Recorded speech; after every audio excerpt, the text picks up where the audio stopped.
Good morning students. आज हम पाठ 10 चिड़िया और चुरगुन कविता पढ़ेंगे और पाठ के भावार्थ को समझेंगे। इस कविता के रचयिता हरिवंश राय बच्चन जी हैं।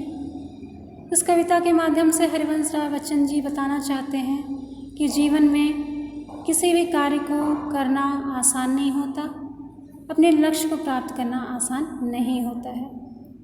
हमें ऐसा लगता है कि हमने अपना लक्ष्य प्राप्त कर लिया, हमें सब कुछ आ गया, लेकिन वास्तविकता उससे अलग ही होती है। इसी भाव के साथ उन्होंने इस कविता को लिखा है, इसकी रचना की है। आइए कविता को पढ़ते हैं और इसके भावार्थ को समझते हैं। पाठ 10 चिड़िया और चुरगुन। इसमें चिड़िया और चुरगुन जो है चिड़िया का बच्चा है। चुरगुन अपनी माँ से यह बात कहता है कि माँ मुझे उड़ना आ गया, विभिन्न प्रकार के उदाहरण देते हुए कहता है, लेकिन चिड़िया तब तक उसे नहीं कहती है कि हाँ तुम्हें उड़ना आ गया, जब तक वह सब कुछ जानने के लिए व्याकुल नहीं उठता है, सब कुछ जानने की उसमें इच्छा जागृत नहीं हो पाती है। आइए इसी भाव के साथ इस कविता को शुरू करते हैं और भावार्थ समझते हैं कि इस कविता में चिड़िया है और चिड़िया का बच्चा है। चिड़िया का बच्चा जो चुरगुन है वो अपनी माँ से बातें कर रहा है। क्या कहता है, शुरू करते हैं। छोड़ घोंसला बाहर आया, देखी डाले देखे पात, और सुनी जो पत्ते हिलमिल करते हैं आपस में बात। माँ क्या मुझको उड़ना आया, नहीं चुरगुन तू भरमाया। इसमें चुरगुन चिड़िया का बच्चा माँ से कहता है, माँ मैं अपना घोंसला छोड़ करके अब बाहर आ चुका हूँ। मैंने ये पत्ते ये डालें देख ली हैं और मैं यह भी जान गया हूँ कि ये पत्ते आपस में हिलजुल कर आपस में क्या बात करते हैं। मैं उनके मन के भाव को भी समझने लगा हूँ। इस तरह से माँ क्या मुझे माँ उड़ना आ गया, अर्थात मैं सब कुछ जान गया।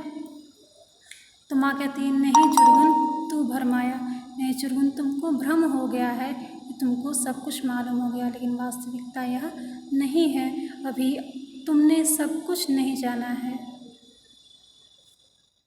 डाली से डाली पर पहुँचा, देखी कलियाँ देखे फूल, ऊपर उठकर फुनगी जानी, नीचे झुककर जाना मूल। माँ क्या मुझको उड़ना आया, नहीं चुरगुन तू भरमाया। फिर चुरगुन अपनी माँ से क्या कहता है, माँ मैं अब एक डाल से दूसरी डाल तक पहुँच जाता हूँ और मैं कलियों और फूलों को भी देखकर समझने लगा हूँ। मैं वृक्ष के ऊपर पत्ते जो छोटी भाग होते हैं वहाँ तक पहुँच जाता हूँ और मैं उनके मूल अर्थात जड़ के विषय में भी जान गया हूँ। अर्थात मैं वृक्ष के चारों तरफ ऊपर नीचे आगे पीछे सब कुछ जान गया हूँ, सब जगह पहुँच जाता हूँ। क्या माँ मुझको अब उड़ना आ गया है। तो माँ फिर कहती है, नहीं चुरगुन तू भरमाया, तुमको अभी सही तरीके से उड़ना नहीं आया है, तुम्हें अभी सब कुछ जानकारी नहीं हुई है, तुम्हें अभी सब कुछ पता नहीं चला है, यह तुम्हारा भ्रम है। कच्चे पक्के फल पहचाने, खाए और गिराए काट, खाने गाने के सब साथी देख रहे हैं मेरी बाट। माँ क्या मुझको उड़ना आया, नहीं चुरगुन तू भरमाया। फिर चुरगुन माँ से कहता है कि माँ मैं अब फलों को खा करके ये पहचान लेता हूँ कि वह कच्चे हैं या पक्के। मैं उनका खाता हूँ और गिरा करके ये मैं जान जाता हूँ कि कौन सा फल खाने लायक है और कौन सा नहीं खाने लायक है। खाने गाने के सब साथी देख रहे हैं मेरी बाट, और जो मेरे साथी हैं, जो मेरे साथ खाना खाते हैं, मेरे साथ गाते हैं, मेरे साथ खेलते हैं, वह मेरी राह देख रहे हैं। अर्थात मैंने अब मित्र भी बना लिया है। मैं इस पेड़ की सीमा से, इस अपने घोंसले की सीमा से अब बाहर आ चुका हूँ। मित्र भी मेरे बन गए हैं। अब मैं मित्रों के साथ उठता बैठता खाता और गाता हूँ, घूमता हूँ। माँ क्या मुझको अब उड़ना आ गया है, नहीं चुरगुन तू भरमाया।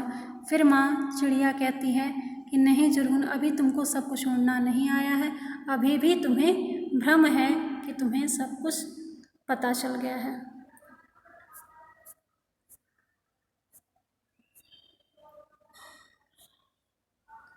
आगे कहते हैं, उस तरु से इस तरु पर आता, जाता हूँ धरती की ओर। दाना कोई कहीं पड़ा है, चुन लाता हूँ ठोक ठठोर। माँ क्या मुझको उड़ना आया, नहीं चुरगुन तू भरमाया। फिर चुरगुन क्या कहता है अपनी माँ से, माँ मैं अब इस तरु माने होता है वृक्ष या पेड़, जब मैं इस पेड़ से उस पेड़ पर पहुँच जाता हूँ और मैं धरती की ओर भी चला जाता हूँ, और कहीं पर अगर कोई दाना गिरा होता है तो मैं उसे बड़ी सफाई के साथ ठोक ठठोर कर सफाई के साथ चुनकर उसे लाता हूँ, अर्थात मैं उसे खाता हूँ। माँ अब मैं घोंसले से बाहर आ चुका हूँ, मैंने फूल पत्ते सब कुछ देख लिए हैं, मैं सब कुछ जान गया हूँ, मैंने मित्र भी बना लिए हैं, मैं अपने खाने की भी व्यवस्था कर लेता हूँ, और फूलों के से और पत्ते जो आपस में बात करते हैं हिल मिलकर वो भी जान गया हूँ। क्या मुझे अब सब कुछ आ गया है, क्या मुझे उड़ना आ गया है। फिर माँ चिड़िया अपने बच्चे से क्या कहती है कि नहीं चुरगुन तू भरमाया, चुरगुन अभी भी तुम्हें भ्रम है कि तुमने सब कुछ जान लिया है, इन वास्तविकता यह नहीं है, अभी सब कुछ तुमने नहीं जाना है। क्या कहता है, मैं नीले अज्ञात गगन की सुनता हूँ अनिवार्य पुकार, कोई अंदर से कहता है उड़ जा उड़ता जा पर मार। माँ क्या मुझको उड़ना आया, आज सफल है तेरे डैने, आज सफल है तेरी काया। फिर बच्चा चुरगुन क्या कहता है माँ से, मैं नीले अज्ञात गगन की सुनता हूँ अनिवार्य पुकार। माँ मैं इस विशाल अज्ञात गगन अर्थात आसमान की निरंतर पुकार सुनता हूँ, और मेरे अंदर से यह भाव उठता है, मेरे अंदर से यह आवाज़ आती है कि कोई मुझे कह रहा है कि तुम उड़ते जाओ और ऊपर उड़ते जाओ, और अपने पंख को फैलाते हुए सब कुछ जानने का प्रयास करो, इस गगन के विषय में जानने का प्रयास करो। तुम्हारी सीमा इस वृक्ष, इस पेड़, इस पौधों तक और ये सगे संबंधी साथियों तक ही नहीं है, तुम्हें और कुछ जानने की इच्छा है और कुछ जानना चाहिए, यह भाव मेरे मन में उत्पन्न हो रहा है। फिर चिड़िया माँ क्या कहती है, आज सफल है तेरे डैने, आज सफल है तेरी काया। चिड़िया कहती है आज तुम्हारे ये डैने माने होता है पंख, आज तुम्हारे ये पंख सफल हैं, और आज तुम्हारी यह शरीर जो काया है वह भी सफल है, क्योंकि तुम एक सीमा में बंधकर रहना नहीं चाहते हो, तुम सब कुछ जानना चाहते हो, इस पूरी सृष्टि के विषय में जानना चाहते हो, और तुम और भी जानने का प्रयास कर रहे हो। आज तुम्हारा जीवन सार्थक हो गया है और तुम्हारे यह पंख भी सफल हो गए हैं। तो बच्चों, कवि इस कविता के माध्यम से कहना चाहते हैं कि ज्ञान की कोई सीमा नहीं होती है, ऐसा कभी भी नहीं होता है कि हमें सब कुछ आ जाए, हमें ऐसा लगता है कि हमने सब कुछ जान लिया, सब कुछ हमें ज्ञान हो गया, हम अपने लक्ष्य को प्राप्त कर लिए। लक्ष्य को प्राप्त करना आसान नहीं होता है, इसके लिए निरंतर परिश्रम करना होता है। जो व्यक्ति निरंतर तल्लीनता के साथ, लगन के साथ अपने कार्य को निरंतर करता रहता है, वही एक दिन अपने लक्ष्य को प्राप्त करता है।